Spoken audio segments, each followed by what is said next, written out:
పెట్టుబడుల ఆకర్షణీయ లక్ష్యంగా తెలంగాణ ముఖ్యమంత్రి రేవంత్ విదేశీ పర్యటనకు బయలుదేరి వెళ్లారు. సీఎంగా రేవంత్ రెడ్డికి ఇది తొలి విదేశీ పర్యటన. అయితే ఈ నెల 15 నుంచి 19 వరకు సీఎం దావోస్లో పర్యటిస్తున్నారు. ఈ పర్యటనలో రేవంత్ రెడ్డి 70 మంది పారిశ్రామిక దిగ్గజాలతో భేటీ అయ్యే అవకాశం ఉంది. జనవరి 15 నుంచి 19 వరకు స్విట్జర్లాండ్లోని దావోస్లో జరుగుతున్న ప్రపంచ ఆర్థిక సదస్సు 54వ వార్షిక సమావేశంలో పాల్గొనేందుకు రేవంత్ బృందం వెళ్లిన విషయం మనందరికీ తెలిసిందే. ఈ పర్యటనకు సీఎం నేతృత్వంలో తెలంగాణ అధికారిక బృందం తరలి వెళ్లింది. ముఖ్యమంత్రితో పాటు ఐటీ, పరిశ్రమల శాఖ మంత్రి దుద్దిళ్ల శ్రీధర్ బాబు, ఇతర ఉన్నతాధికారులు ఉన్నారు. రాష్ట్రంలో భారీ పెట్టుబడుల లక్ష్యంగా తమ దావోస్ పర్యటన సాగుతోందని శ్రీధర్ బాబు తెలిపారు. తెలంగాణ ఏర్పడిన తరువాత ప్రపంచ ఆర్థిక వేదిక సమావేశానికి వెళ్తున్న రాష్ట్ర అధికారిక బృందానికి ముఖ్యమంత్రి నేతృత్వం వహించడం ఇదే తొలిసారి అని పేర్కొన్నారు. రాష్ట్రంలో పెట్టుబడులకు అనుకూలతలు, ప్రాధాన్యతలను ఈ వేదిక ద్వారా సీఎం నేతృత్వంలోని బృందం వివరించనున్నట్లు మంత్రి తెలిపారు. ప్రపంచ ఆర్థిక సదస్సు వేదికగా తెలంగాణ బృందం ఇన్వెస్ట్ ఇన్ తెలంగాణ క్యాంపెయిన్ విజయవంతంగా ప్రారంభించింది.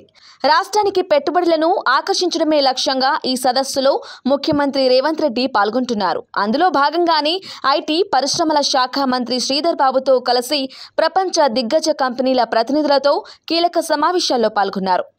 ఐటీ, జీవ వైద్య శాస్త్ర రంగానికి ముఖ్య కేంద్రంగా అభివృద్ధి చెందిన తెలంగాణ బలాలను ప్రపంచానికి చాటి చెప్పేందుకు భారీ పెట్టుబడులను ఆకర్షించాలనే లక్ష్యంతో తెలంగాణ ప్రతినిధి బృందం తొలి రోజునే పలువురు ప్రముఖులతో కీలక చర్చలు జరిపింది.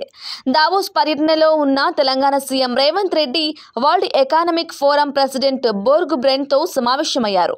వరల్డ్ ఎకనామిక్ ఫోరం చీఫ్తో పాటు నిర్వాహకులు, ఇతర ప్రముఖులతో ముఖ్యమంత్రి భేటీ అయ్యారు. తెలంగాణలో పెట్టుబడులకు ఉన్న అవకాశాలపై చర్చించారు.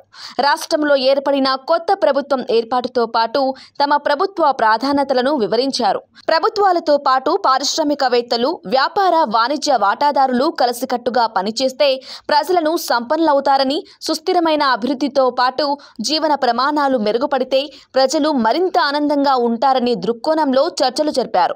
అనంతరం ఇథియోపియా డిప్యూటీ ప్రైమ్ మినిస్టర్ డెమెక్ హసెంటోతో ముఖ్యమంత్రి రేవంత్ రెడ్డి సమావేశమయ్యారు. పారిశ్రామిక అభివృద్ధికి తెలంగాణ ప్రభుత్వం ఎంచుకున్న రూట్ మ్యాప్ పై చర్చించారు. ముఖ్యమంత్రి రేవంత్ రెడ్డి, మంత్రి శ్రీధర్ బాబుతో పాటు తెలంగాణ ప్రతినిధి బృందం national association of software and services companies president Shrimati Debjani ఘోష్తో సమావేశమయ్యారు.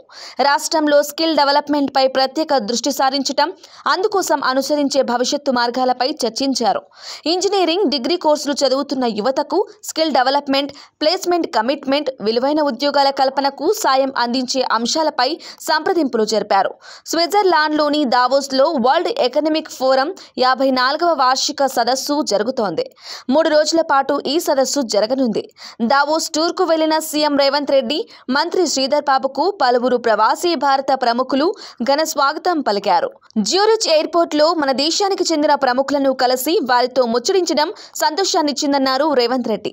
సమ్మలిత, సంతులిత అభివృద్ధి ద్వారా ప్రజలందరి పురోగతి, నవ తెలంగాణ నిర్మాణానికై మొదలైన తమ ప్రభుత్వ ప్రయత్నంలో భాగస్వాములు కావటం పట్ల ముఖ్యమంత్రి ఆనందం వ్యక్తం పరిచారు.